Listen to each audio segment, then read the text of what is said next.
Picture this. It's New Year's Eve in Central Florida, and the temperature has just dipped below 40 degrees, giving you that kiss, that surprise of winter. Off in the distance, I hear fireworks, celebrating the coming new year that's just hours away. All of a sudden, my father, quietly and steadily, comes into the kitchen wearing his 2 hoodies and his pajama bottoms, and he quietly stands there. It was in that moment that my dad's quiet arrival and his unease let me know that the evening had just taken an unexpected shift. He stands there quietly, and Mom and I look at each other. She says, "Hey, Michael, how you doing?" And he's like, "Fine." And I was like, "Dad, is there anything that we can help you with?" And he's like, "No." And then he moves in the kitchen. And I look at Mom, and Mom looks at me, and he doesn't take a seat, and we allow there to be quiet. And then all of a sudden I'm like, "Hey, Dad, how you doing?" And he's like, "I said I was fine." I was like, "Okay." Mom then chirps in, and she goes, "Why don't you have a seat, Michael, at the kitchen table?" And he's like, "I said I was fine." And I was like, "Hey, Dad, the reality is normally when you come in the kitchen, there's something that you need or something that you want. And we just want to make sure that if there's anything we can do for you, that we meet your needs."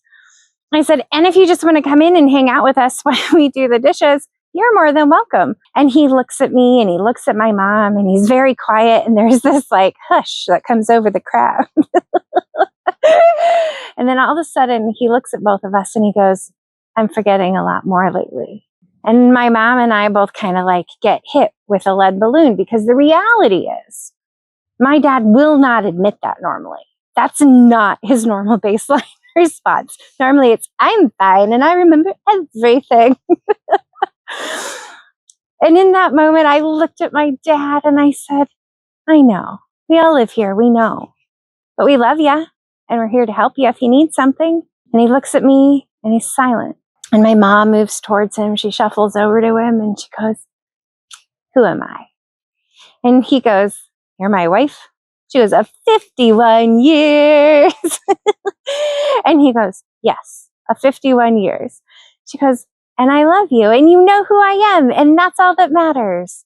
And me, in my over 10 years in long-term care experience, I speak up and I say, well, if he ever reverts back past the time that he met you when he was 21, the reality is he will forget you. My mom looks at me concerned, and my dad looks at me kind of lost. And I say, "But don't worry, the first person you're going to forget is my daughter." And as a multi-generational family, we've actually already had that conversation, my daughter and I. There's been a couple of moments where Grandpa has gotten her confused with me as my younger self in crossing the 2 experiences. I reassure her in those moments that the beauty is she gets to be the memory keeper. She gets to be the one that remembers all the good stuff. And in the appropriate moments, she gets to share those moments with her grandpa. Doesn't make it better, but at least it gives her some control. And then I said, "And if you ever revert back to the time when you were 27 and go back before that," I said, "you will even forget me." It's just the process. It's what happens with cognitive decline and Alzheimer's. The people we love are stolen from us, and it is hard and it is painful. And families all over the world deal with this every day. My dad took in everything I said, and he stood there in silence. And then he looked at my mom, he looked at me, and he goes, "Yeah, I'm going to my room. If I remember what I wanted to talk about, I'll come back." And in that moment, I realized I said too much. I did it again. Sometimes I get over analytical and I say too much, or I think that it's important that we all understand the process and I say too much. And in that moment, it was too much for him. He was already confused. He was already disoriented. But the most important thing that I wanted to give him is I wanted to give him comfort.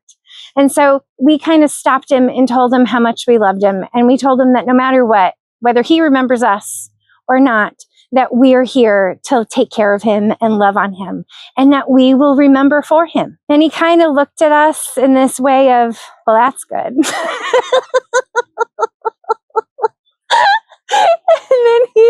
And then he went back to his room with his 2 hoodies on because it was cold. And even though we're from Colorado, the reality is we haven't left the state in 3.5 years, and we're definitely acclimated.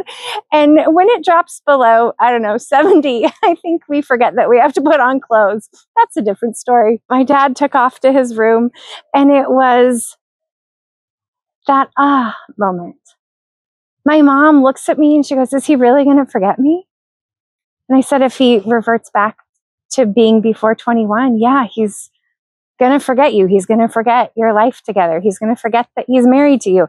He will forget all of those things if he goes that long before he passes. And my mom was taking that in, and I was sitting here going, Happy New Year.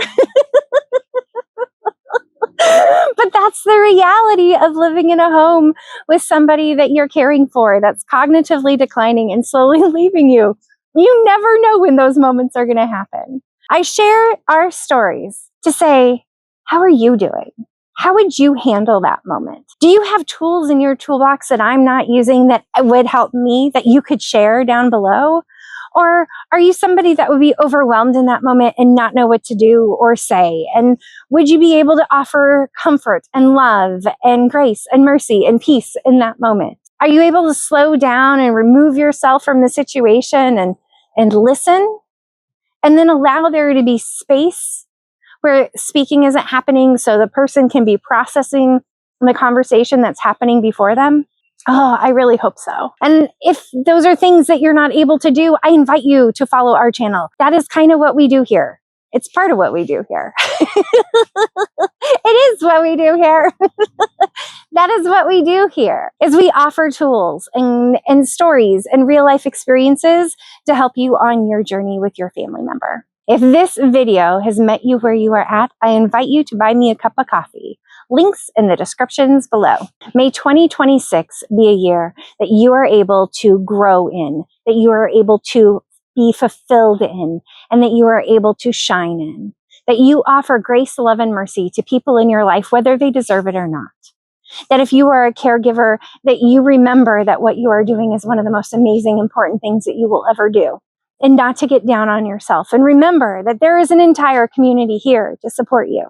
I also pray that you laugh, that you love, and that you find joy and peace. I'm always striving to have peace, and yet the reality is peace does not come with striving. Peace comes with being. And I try to be so that I may have peace. May we all have a beautiful 2026. But most importantly, I truly pray that this video has met you where you are at, that it has filled your cup, and that with that full cup, you are able to go out into the world and overflow. Because if we all went out into the world and overflowed, we could truly change the world. So go out and change the world. Have a beautiful day.